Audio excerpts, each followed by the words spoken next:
Olá, pessoal, tudo bem? Vamos começar mais um episódio do podcast M ao Cubo Cast, né? Que a gente associa ao Mind, que é a mente, e Brain, que é o cérebro. E a nossa convidada de hoje é a Tatiana Serra, que é referência em autismo no atendimento de crianças e adolescentes e também os familiares, né, Tati? É isso Seja muito mesmo. bem-vinda. Muito obrigada. Oi, pessoal. Um prazer estar aqui, né? Um prazer estar com você, mas sempre muito construtivo e muito gostoso a nossa relação. Ai, ótimo.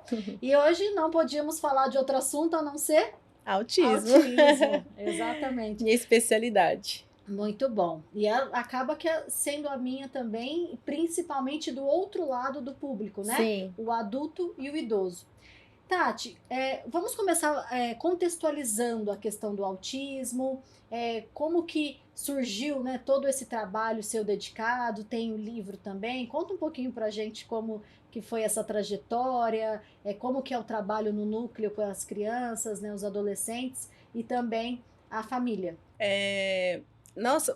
o nosso trabalho com o autismo está pautado desde da primeira infância, ali as crianças a partir de um aninho, até a adolescência, né? E na adolescência, se ele continua, às vezes, em tratamento, vai avançando, esse paciente específico, ele continua com a gente até ele ter alta. Então, às vezes, alcança um pouquinho da faixa etária de adulto, né? Mas ele chegou enquanto criança. Nosso trabalho está voltado para o ensino de habilidades a partir da terapia ABA, né? Então, nosso foco é a terapia ABA, com base em ABA comportamental, para ensinar as habilidades, refinar comportamentos que às vezes eles já são muito bons em algumas coisas, né? E também cuidado com a família, porque com a criança e com o adolescente, é muito improvável você ter um sucesso terapêutico sem o engajamento da família. Porque eles não têm a autonomia que um adulto tem para implementar, para fazer as coisas que são necessárias, fazer as mudanças no ambiente que são necessárias. Então, precisa obrigatoriamente da participação da família. Só que para a família participar, a família também precisa estar bem, né? Então, a gente tem um trabalho de cuidado com a família, né? Desde acolhimento, entender como essa família, essa mãe, esse pai, faz parte desse grupo familiar, né? Como é a constituição dessa família. E aí a gente tem psicoterapia, tem orientação jurídica, orientação parental, tem rodas de conversa entre as mães que têm as mesmas particularidades, né? Então a gente reúne elas que têm as mesmas similaridades para poder discutir, para poder conversar. Tem os treinamentos parentais. E o mais recente, a gente implementou a avaliação neuropsicológica para os pais. E aí não somos nós que avaliamos, né? Porque o nosso foco principal são as crianças e adolescentes. Aí vem uma outra equipe focada em adultos, que eu acho que a senhora vai lá, Será para sempre um também prazer. avaliar os pais, né? Então, acho que é importante os pais também saberem como eles funcionam, se eles também estão dentro do espectro, porque muda como a gente faz as orientações com eles, né? Se eu tenho um pai que também é autista, a minha forma de comunicar tem que ser diferente, né? Se eu tenho um pai que tem TDAH ou uma mãe que tem TDAH, a minha forma de orientar, de passar as instruções sobre a criança também precisa ser diferente. Eu acho que é importante, Tati, você trazer como que seria essa abordagem. Você consegue especificar alguns exemplos, algumas coisas, do que mudaria quando tem uma família típica e uma família atípica? Porque muita gente às vezes fica com essa questão, né? De tipo, me procuram, por que eu vou fazer um diagnóstico na fase adulta, sendo que eu sempre tive a vida assim? Né? O que vai mudar na minha vida? A gente tem que entender que o processo terapêutico ele muda totalmente. Sim. Né? Eu vejo aqui que quando às vezes o paciente adulto ele passa em vários processos terapêuticos e fala, não tive resultado, eu não vi mudança, qualquer coisa do tipo, é porque também no processo terapêutico a forma de lidar é diferente. Eu acho que é legal também você trazer como que é essa forma de lidar quando são pais e esses pais estão dentro de um processo das crianças. Tá. Por exemplo, eu tenho já tive uma mãe, né, que tinha TDAH. Tem, né, na verdade. E ela não. As reuniões para falar sobre a criança, ela tinha que ser trazer conteúdo visual e não dava para passar de 30 minutos, porque é um tempo de atenção que ela conseguia dedicar ali. A gente podia fazer mais de uma reunião no dia, desde que tivesse um intervalo, mas cada reunião teria que durar só 30 minutos. E aí dá um intervalo para ela, ou no dia seguinte a gente continuava a reunião com mais 30 minutos, até a gente ir concluindo as etapas, né? E nessa reunião, o conteúdo não podia chegar com um monte de coisa, a gente tinha que ir por etapas.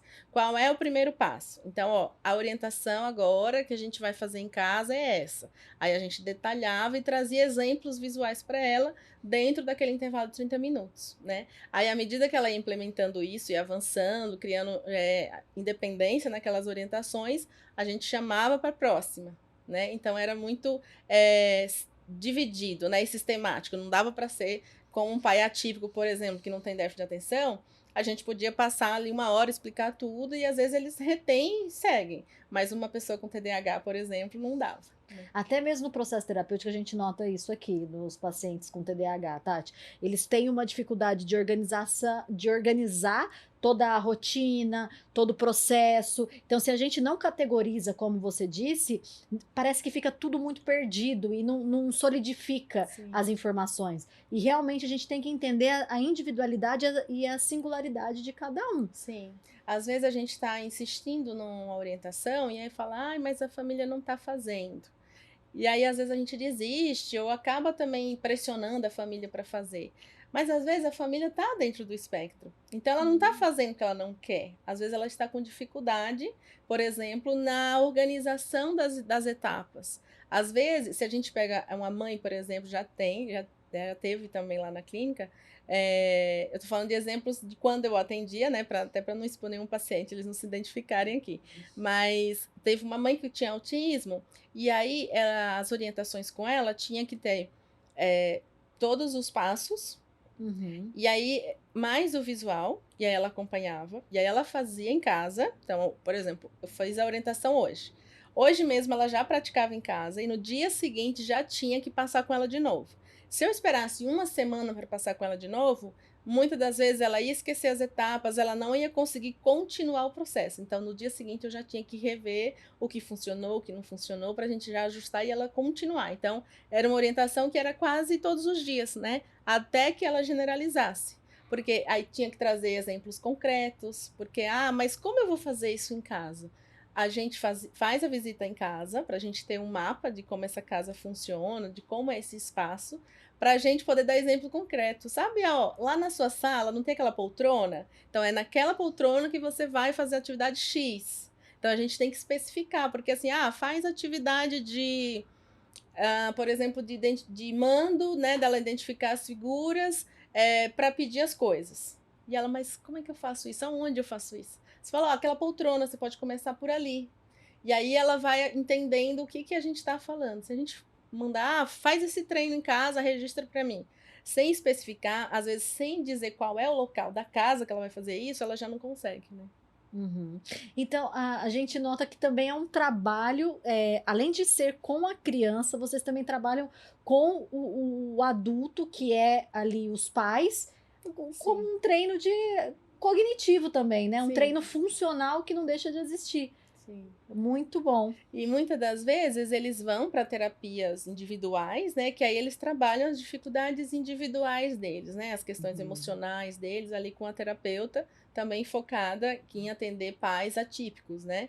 E aí faz um combinado muito bom, assim, a gente não tem acesso a essa terapeuta, obviamente, né? É sigiloso, mas você vê que o pai está na psicoterapia, a gente entendeu o que esse pai e essa mãe têm, né, de diagnóstico, qual é a dificuldade dele, as orientações se ajustam, e aí a evolução da criança, assim, é surreal, assim.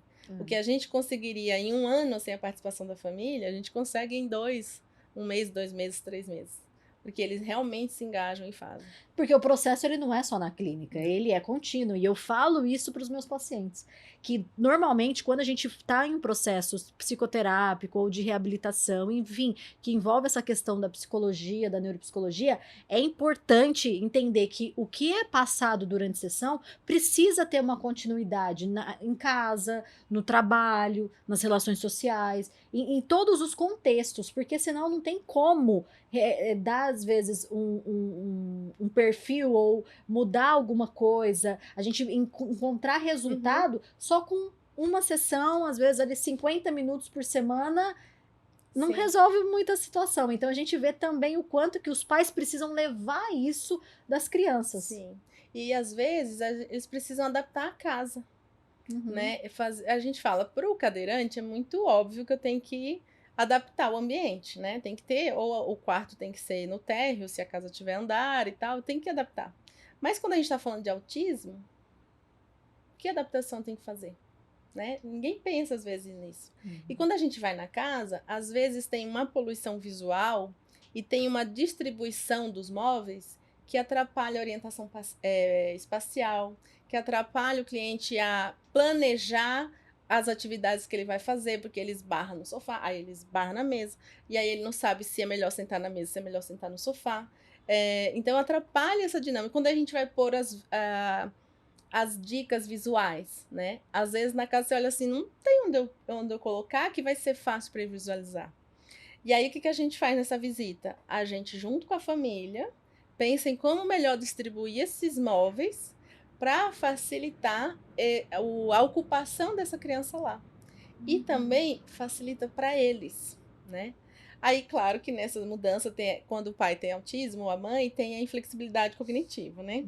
Era o que eu Assim, ia mas perguntar. como é que eu vou mudar esse sofá de lugar, Tatiana? Você veio me tirar do meu conforto, né? E aí, aos pouquinhos, às vezes a gente muda um móvel, espera se adaptar, espera eles usarem para ver como foi melhor daquela forma, depois um próximo. A gente não vai chegar na casa e mudar tudo. Tinha uma paciente que eu acompanhava, né, a família dele, e era um espaço relativamente, não era muito pequeno, mas também não era enorme. Só que tinha muitas coisas, Uhum. né? E muitas coisas sem uso, sem nenhuma utilidade. E aí eu perguntava para a mãe, mas esse daqui você usa para alguma coisa? A gente pode pôr figura, a gente pode adaptar? Ah, isso a gente não usa para nada. E eu querendo um espaço para criar para ele um espaço de brincar dentro de casa Uhum. durante a terapia, né? Até para ele aprender a brincar sozinho depois e tal. E aí eu falei, podemos pensar em tirar esse móvel, já que ele não tem utilidade, e aqui nesse lugar colocar um tatame e os brinquedos dele? Aí ela ficou, nossa, eu nunca pensei nisso. Ah, mas como é que eu vou tirar? Aí tinha essa questão de pensar, organizar, como resolver isso. Para onde eu vou levar esse móvel? Como eu tiro essas coisas que estão aí dentro? Eu não posso simplesmente jogar fora.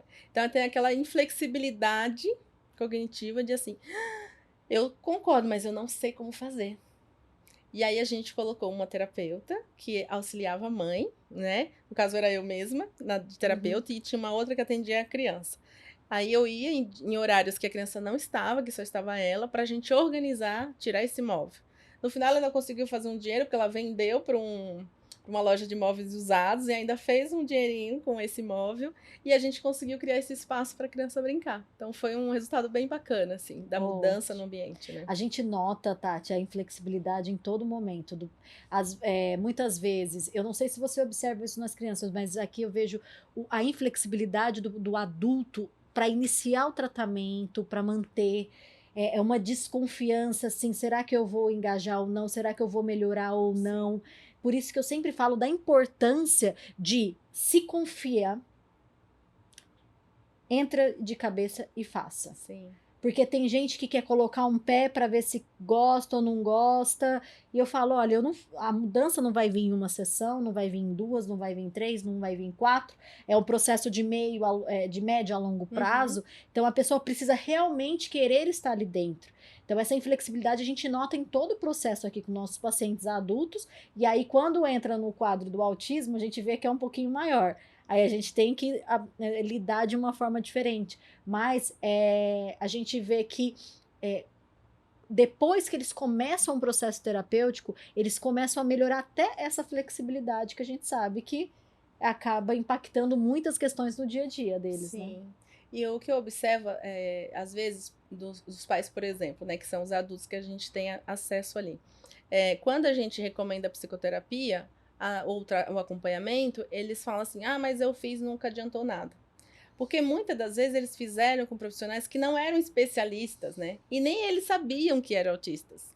Então, às vezes não vai funcionar mesmo, porque tem maneiras de atender, de acompanhar esse paciente, que é um tratamento específico. Uhum. Não é qualquer tratamento, não é qualquer treinamento do profissional que vai conseguir, né? Precisa ser um profissional que tenha esse olhar para o autismo, que estude o autismo.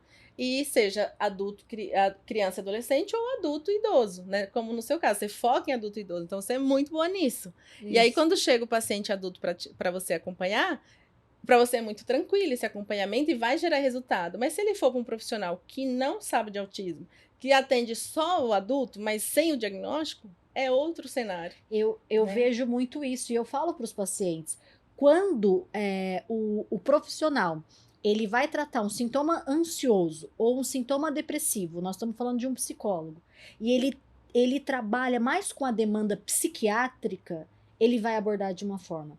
Sim. Se o profissional ele tem a experiência de trabalhar com neurodesenvolvimento, no caso ali com paciente com TDAH, com paciente com alguma dificuldade de aprendizagem, ou até mesmo autismo, é totalmente diferente. E por que que eu encontro resultado nos meus pacientes? Nós, assim, que eles saem, tipo, querendo, às vezes, continuar, traçar novas metas e tudo mais.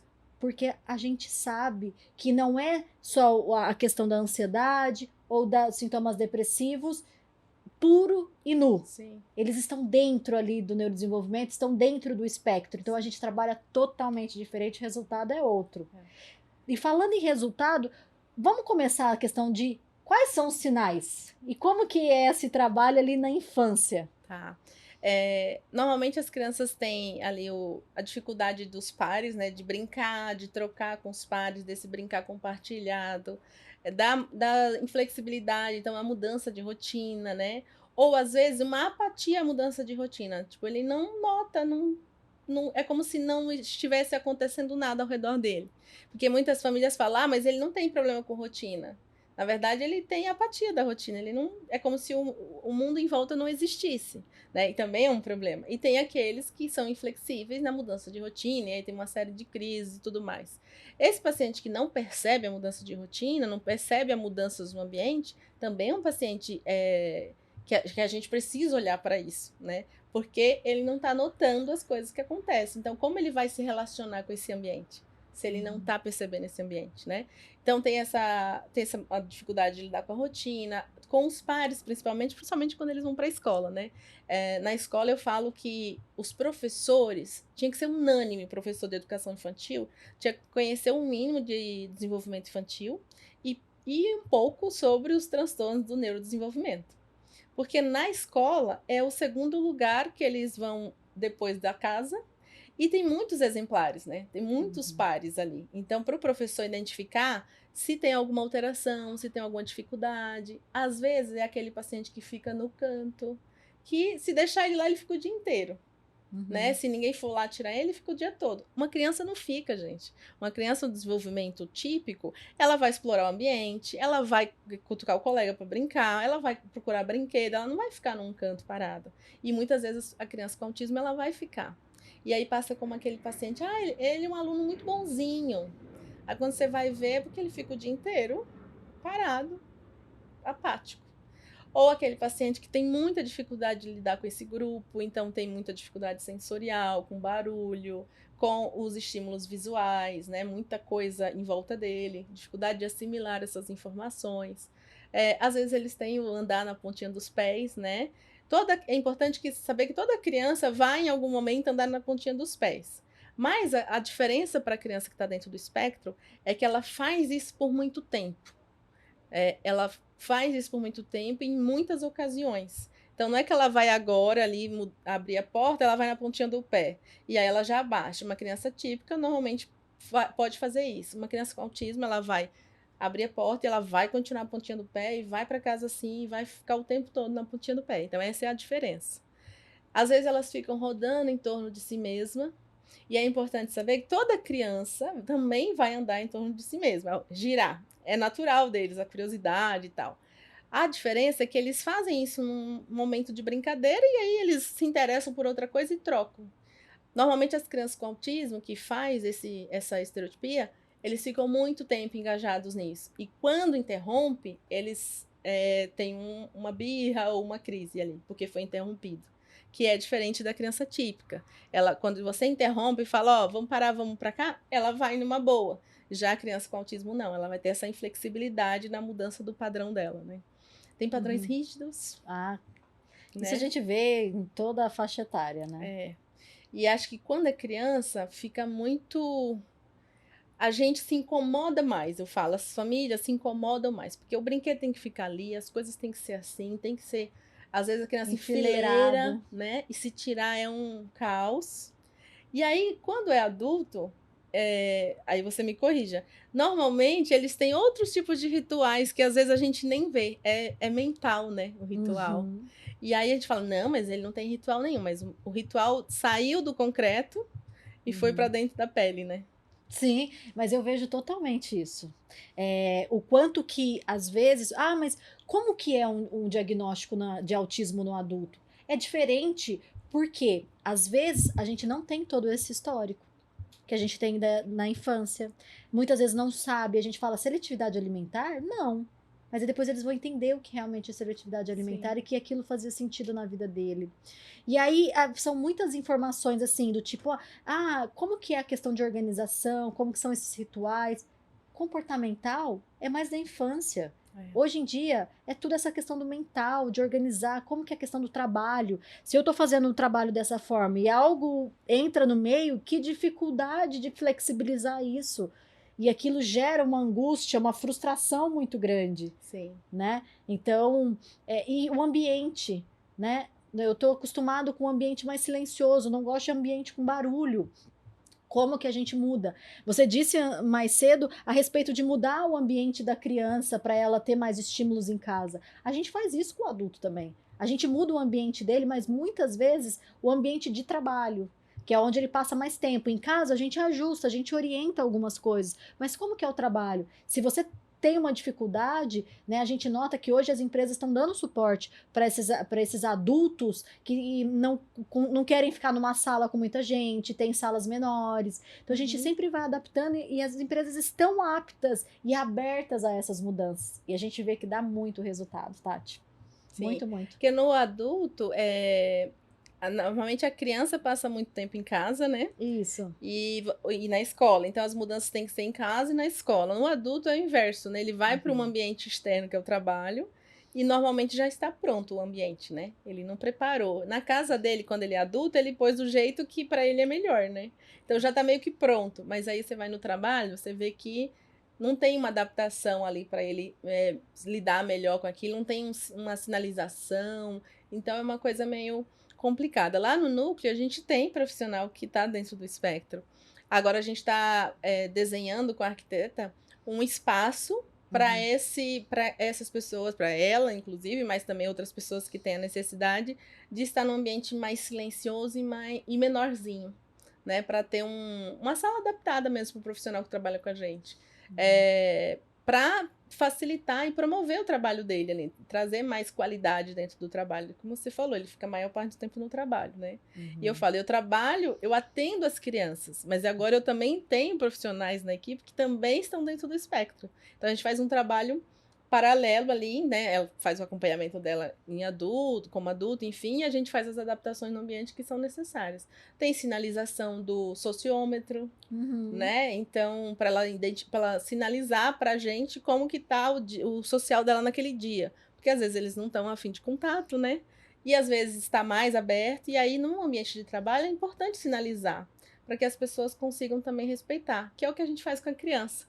A gente ensina para a criança a sinalizar quando ela quer ficar sozinha, e quando tá tudo bem, pode ficar no grupo, né?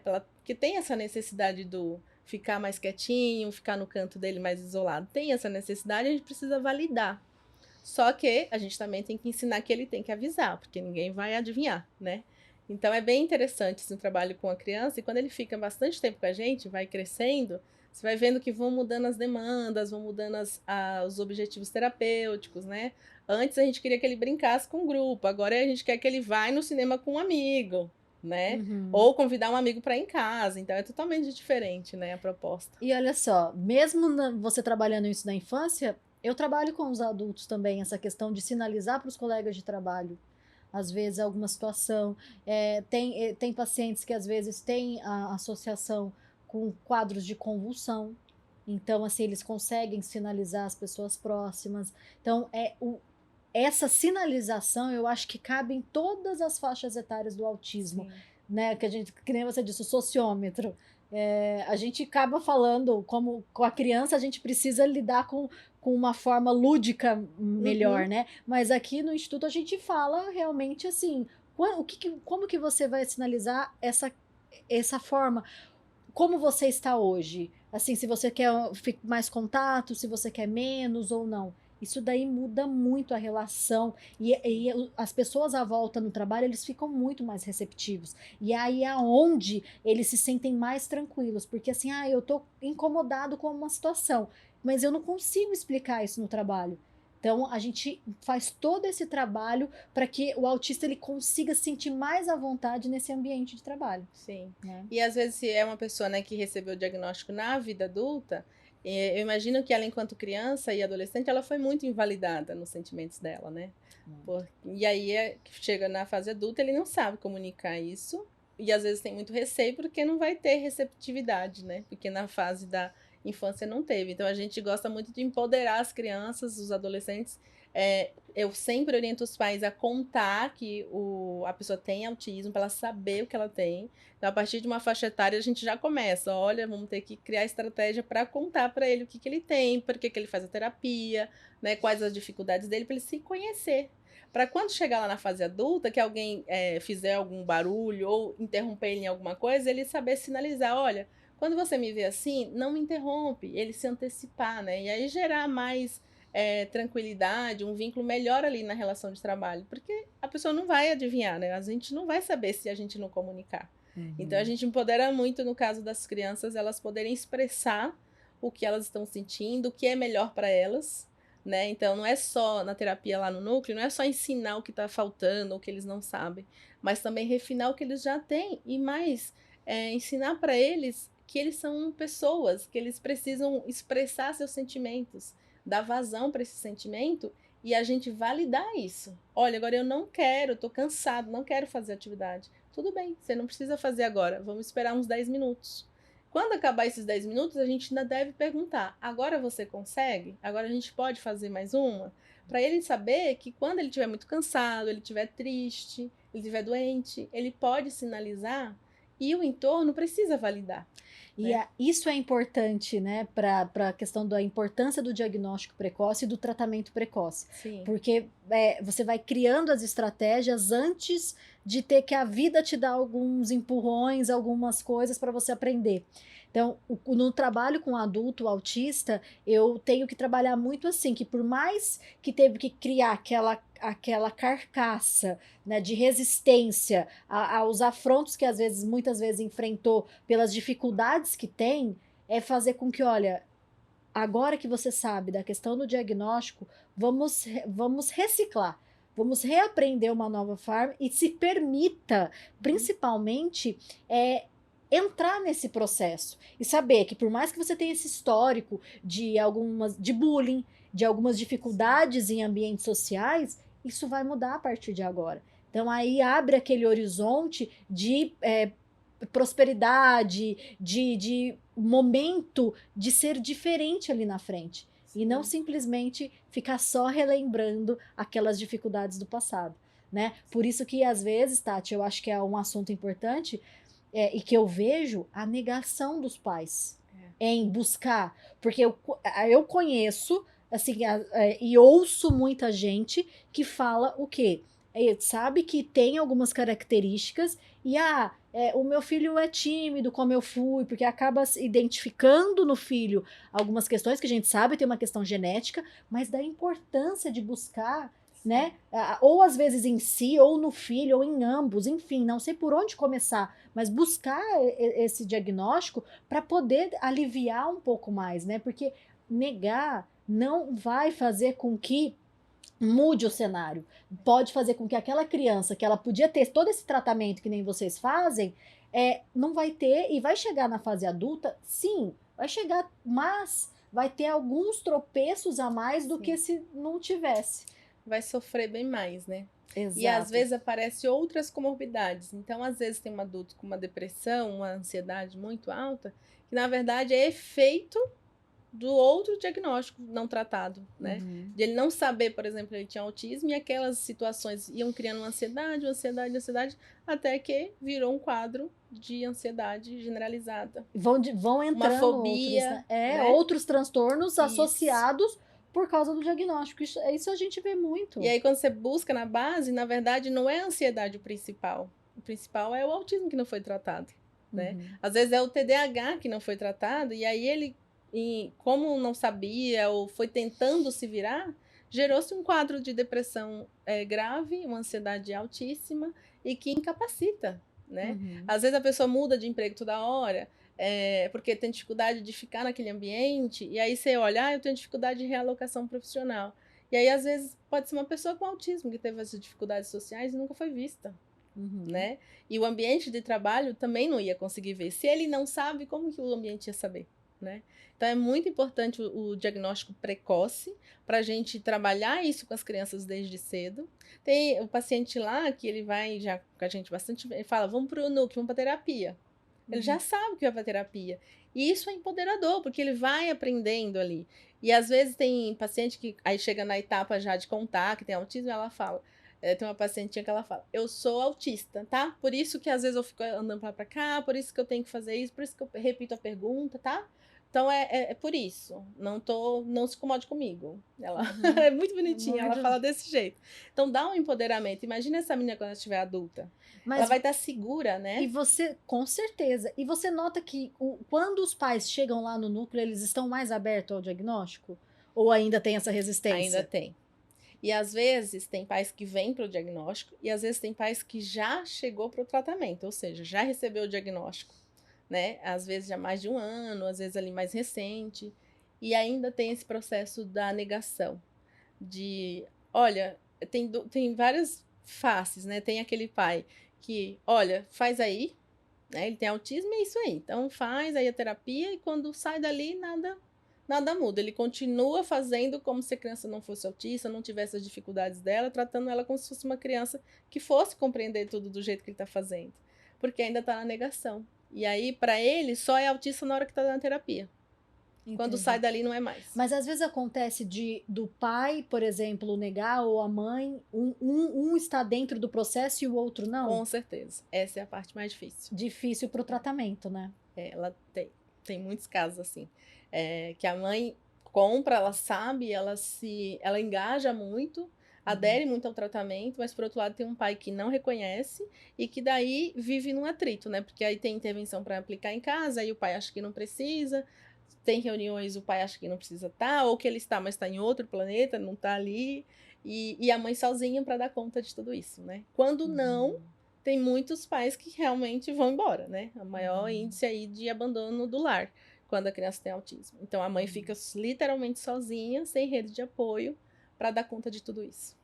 Entendi. E pensando a gente falou na questão da importância do diagnóstico, né? É, é, como que difere? Eu acho que a gente poderia trazer para o pessoal, né? Você trabalha com uma ponta e eu em outra. Como que é essa diagnóstico na infância e na adolescência? Quando a gente vai fazer o diagnóstico da criança, para ela não muda muita coisa, para Uhum. ela em si, né? Mas para a família, muitas das vezes eles ficam enlutados. Ficam enlutados naquela a perda, né? Caiu a ficha que não é o filho ideal, o filho que ele desenhou e tal. E muitas das vezes tem também a negação, que é a parte. Eu acho que o luto, ele ainda é um pouco mais fácil de você lidar, mas a negação é difícil, é complicado.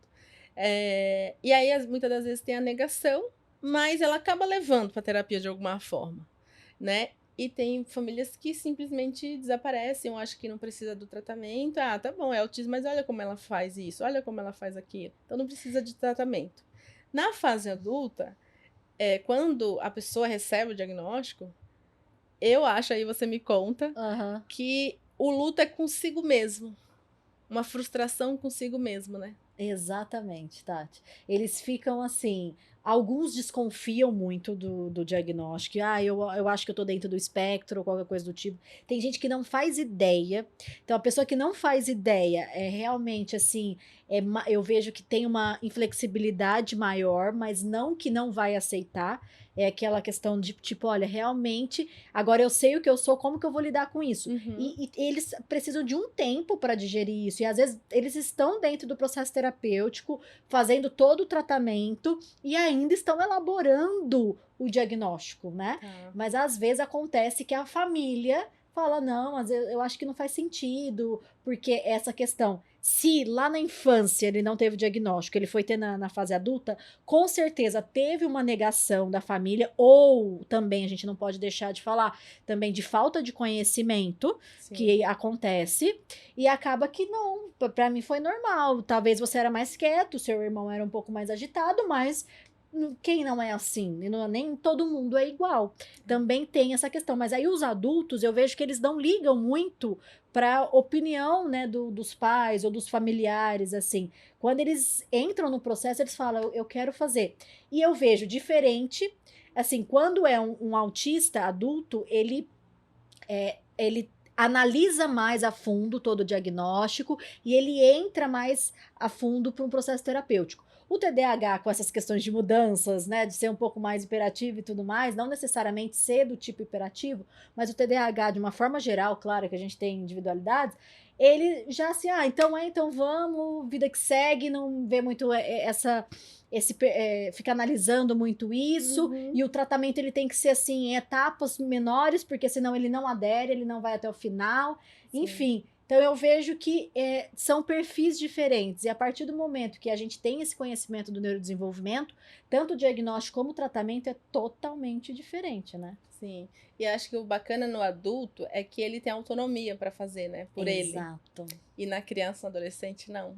Precisa dos pais, né? Então, exato. se ele aprende a solicitar para mim, por exemplo, uma água, e em casa a mãe não achar que é importante ele pedir e sempre tá disponível para ele, como que eu vou trabalhar essa comunicação, né? Uhum, E aí eu preciso deles, né? uhum, Porque não dá para ele fazer, ele pode fazer na minha sala só comigo, mas ir da porta para fora, a vida dele é da porta para fora, não é dentro do consultório.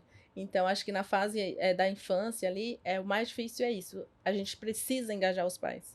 E a maneira mais ideal que eu encontrei, mais eficiente, é também cuidando dos pais. uhum, Né? Eu já fui uma terapeuta que assim, dá instrução, bora, ó, vem cá, por que você não tá fazendo? Vamos aqui, tem que fazer. E muitas das vezes enroscava. Aí eu falava, gente, não, tá alguma coisa tá errada aqui, eu tenho que estudar mais, pesquisar. E aí é isso, a gente precisa cuidar da família. E quando eu falo cuidar, não é só ser acolhedora enquanto terapeuta infantil. Ah, eu sou muito acolhedora. Não é isso. É cuidar de fato, é saber se esse uhum. pai tem um diagnóstico, é saber como é essa casa, né? Então, quando você trabalha com a criança e adolescente, seu trabalho não é só com aquela pessoa. Você tem um time que você precisa acompanhar. A Uhum, casa, a escola, a professora, a mãe, o pai, muitas vezes a avó, o irmão, né? uhum. Então precisa trabalhar todo mundo. Desde o E diagnóstico até o tratamento, né, Tati? Eu acho exatamente. que todo o pessoal faz parte desse processo, Sim. né? E muitas das vezes a mãe precisa aderir uma avaliação ou precisa de um acompanhamento psicoterapêutico, às vezes o que ela precisa é de um grupo de mães para também poder falar sobre as mesmas dores. Então a gente vai encontrando ali no acompanhamento personalizado com a família a melhor maneira para cuidar dela. E elas também vão sinalizando.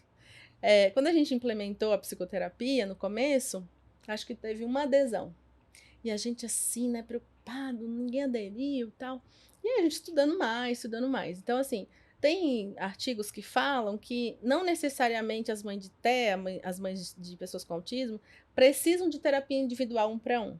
Às vezes elas precisam de grupos de Uhum, conversas, rodas de conversa, para elas trocarem as mesmas dores, trocarem experiências. Isso às vezes tende a ser mais eficiente do que a própria terapia individual.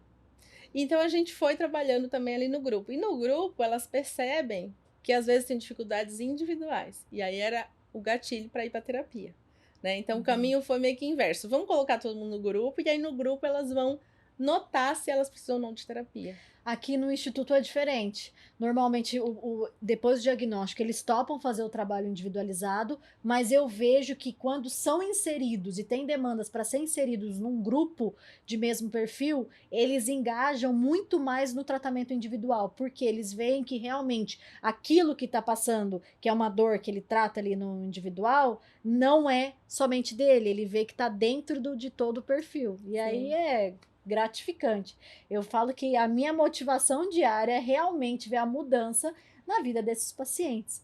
Mas sim. tem uma coisa importante também, Tati, que as pessoas têm muita curiosidade, é o quanto que o autismo e altas habilidades estão ali associadas, né? Que a gente sempre sabe que o autismo ele pode ter altas habilidades, o autista em si, mas não necessariamente o altas habilidades, ele é autista, né? Uhum. Como que é a sua experiência com essa questão das altas habilidades? Ah, de 70 a 90% das pessoas com autismo, elas vão estar ou vão estar dentro do quadro não verbal ou com deficiência intelectual. Então, é um número bem alto, Uhum. né? Então, ali, se a gente for dizer que 90% vai ter algum tipo de déficit cognitivo, sobra 10%.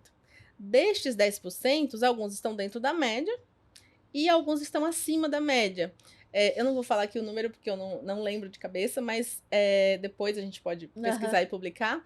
Mas em torno desses 10%, tira-se uma porcentagem dos que têm altas habilidades. Então, não é sinônimo de autismo ter altas habilidades. Mas muitas das vezes, a pessoa com autismo também tem esse diagnóstico, né? E muitas das vezes a pessoa com altas habilidades, ela tem dificuldade social, não por falta de interesse ou de dificuldade com a relação social, mas muito pela dificuldade do conteúdo. Porque a pessoa com altas habilidades, ela, em alguns temas, ela está lá na frente, Uhum. né? Então ela fica difícil ela trocar com os pares. Porque São muito rápidos, né? o par tá atrás dele. E às vezes não tem paciência ou não tem interesse de ficar ouvindo uma coisa que ele já aprendeu, que ele já sabe há muito tempo. Então, às vezes a relação social dessas pessoas pode induzir um falso diagnóstico de autismo, porque mas ela não tem interesse social. Não, ela tem interesse social. A questão, a dificuldade dela é manter o assunto, porque ela está muito à frente do que o grupo está pensando, né? Uhum. E aí eu acho que é interessante fazer um trabalho de tentar unir um grupo parecido, Uhum. né? Então, a gente que faz esse trabalho, você atende vários adultos, você fala: olha, eu tenho também um paciente aqui assim, você tem interesse de conhecer? Né? Que tal fazer uma atividade em grupo? Então, acho que é um papel nosso, do Com profissional, certeza. também sinalizar para os nossos pacientes qual seria um melhor contexto para ele desenvolver aquelas habilidades dele, né? Ou colocar em prática coisas que um discurso, uma troca, um diálogo com outros pacientes também de altas habilidades, né? E já que a gente falou disso, Tati, é interessante, porque normalmente o que eu recebo aqui no Instituto, que a gente faz o diagnóstico na fase adulta, é muito mais os pacientes que ou não têm que não têm prejuízo cognitivo, na verdade, que só tem mais o prejuízo social, e que muitos também associados a altas habilidades. É como se fosse esses 10% que tá ali.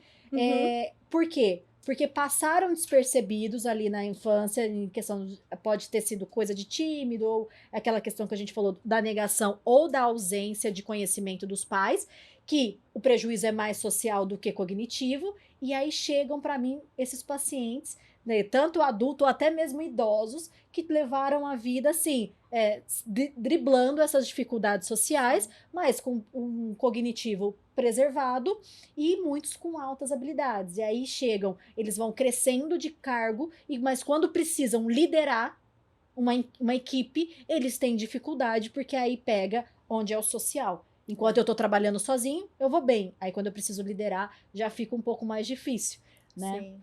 E aí acho que as altas habilidades, quando elas estão combinadas dentro da pessoa com autismo, acaba ajudando a mascarar mais, né? Porque quanto mais habilidade, mais estratégia ele consegue para driblar as dificuldades dele, né? E aí é só Exatamente. quando ele é encurralado, assim, tipo, nossa, agora eu tenho que liderar uma equipe de 20 pessoas. Aí não tem para onde correr, né? E Exato. às vezes é onde o adulto vai procurar, né? Às vezes a família lá, as terapias das crianças, às vezes esbarra numa dificuldade da mãe ou do pai de executar uma orientação. Uhum. E aí você levanta assim, então, mas essa dificuldade não é comum nos pais. Tem alguma peculiaridade aqui sua. E aí é onde a gente fala, nossa, tá vendo? Ó, tem um sinal aqui de algum diagnóstico, de alguma coisa. Você não quer Uhum. fazer uma avaliação? Uhum. Normalmente a gente recomenda a fazer essa avaliação para a gente aprender, não é para justificar ou a gente deixar de fazer orientação, mas para a gente saber, enquanto terapeuta da criança, qual adaptação eu preciso fazer para essa mãe conseguir fazer a orientação, né? E aproveitando também, já que a gente falou, né, desse perfil, fala um pouquinho a respeito dos níveis, né, que muito se fala, né, do nível um, nível 2, nível 3. Fala um pouquinho disso na sua experiência. Tá. Quando ali entre 1 e 3 anos, ainda é um pouco difícil na intervenção precoce de 1 a 4, de definir um nível, né? Dá para fazer quando a gente tem aqueles níveis mais graves, né? O nível 3, que é um nível que precisa de muito suporte, né? Precisa de suporte para tudo, para brincar, para levantar do lugar. Às vezes, são pacientes que, como eu falei, às vezes eles ficam parados e tá tudo bem. Ou às vezes tem uma agitação motora muito grande, não consegue ficar parado, tem uma irritabilidade muito grande. Então tem quadros, né, tem níveis de autismo que se apresenta que fica mais evidente a gente dizer, olha, essa criança hoje está no nível 3, por exemplo, ou está no nível 2. Do contrário, a gente precisa fazer um acompanhamento a médio e a longo prazo, para a partir ali dos 6 anos, dos 5 anos em diante, a gente começar a definir, né, a partir também ali de uma avaliação de inteligência, uma avaliação mais aprofundada das habilidades cognitivas, das AVDs, que é quando aparece, né? A partir de 5, 6 anos, as crianças precisam aprender já a tomar um banhozinho, mas não com monitoramento, calçar o sapato, né, Uhum. tirar a roupa, e aí você vê que a pessoa com autismo, ela vai apresentar as dificuldades ali. Até 1, 3, 4 anos, né, eu vou falar até 1 a 3, tá, porque com 4 já tem que incentivar mais. Eles têm muita, a gente não precisa deixar eles fazerem sozinhos, a gente Uhum. faz por eles. Então não fica muito evidente qual é a dificuldade dessa criança, porque tem alguém fazendo por ele. A partir dos 5 em diante ali, fica mais claro que ele vai para a escola, todo mundo põe o sapato, menos ele. Uhum. Né? Ou todo mundo consegue tirar o sapato, ele não consegue. Uhum. Em casa, não consegue tirar a blusa para ir tomar banho. Então, começa a aparecer outras dificuldades. Não consegue ajudar a mãe a montar a mesa, né? Não sabe o que é um copo. A mãe fala, Uhum. pega o copo, ele pega o garfo. Não porque ele quer pegar o garfo, é porque ele não sabe o que é um e o que é outro, Mas aí né? quando ele já chega mais velho, é mais fácil de identificar o Sim. nível na sua experiência. Sim, muito mais fácil, porque também nessa fase é exigido outras habilidades para a gente conseguir definir o nível. Uhum. Porque o nível é muito pela a quantidade de suporte que ele precisa. E quando você olha uma criança de 1 a 3 anos, de 1 a 4 anos, vamos olhar ali na precoce, eles precisam de muita ajuda para tudo, né? Uhum. Ainda são Sim. crianças, né? Então, é natural que eles não saibam pôr o sapato, é natural que eles não saibam tirar a roupa, e a gente fazer por eles, ainda são muito pequenininhos. Mas na sociedade em geral, quando eles vão para 5, vão para o ensino fundamental, eles já têm que saber fazer um monte de coisa. E aí é onde aparece as dificuldades nas outras áreas da vida, né? Nessa execução de atividades de vida diária, que precisa, Uhum. às vezes, de muito suporte, às vezes um suporte maior no social. Então, a gente ali, a partir dos 6 anos, fica mais claro definir o nível de autismo que essa criança tem, né? Quando chega um adulto para avaliação, que viveu a vida inteira ali como se não tivesse nada, com as dificuldades dele, normalmente são adultos nível 1, né? Sim, é o que normalmente a gente observa aqui. Se tem algum caso, Tati, às vezes que chega pra gente que não é nível um, é porque às vezes ele teve o diagnóstico de deficiência intelectual, mas não sabia que tinha um autismo associado. Tá. E aí são poucos os casos, mas aqui normalmente a gente trabalha com paciente, não que a gente só trabalhe com isso, mas é o nosso maior número de pessoas são autistas de nível um de suporte que conseguem, né, ter o trabalho, uma independência maior para as questões do dia a dia, mas nada impede também de a gente realizar avaliação de pacientes de outros níveis. Sim, tem muitos pacientes que eles não vão para avaliação neuropsicológica adultos porque estão num nível mais avançado, então está no nível 3, um nível mais grave, ou no nível 2, e aí passou como deficiência intelectual, às Uhum. vezes passou como um transtorno psiquiátrico, né? E aí eles não são levados para avaliação, né? Só que é muito importante também levar esses pacientes para avaliação, porque muda Muito. a forma como você vai continuar lidando com essa pessoa. Se ela tem, por exemplo, um quadro de esquizofrenia mais autismo, a forma de você acompanhar esse paciente vai ser diferente. Se ele tem autismo mais uma depressão, é diferente do que o paciente que só tem depressão.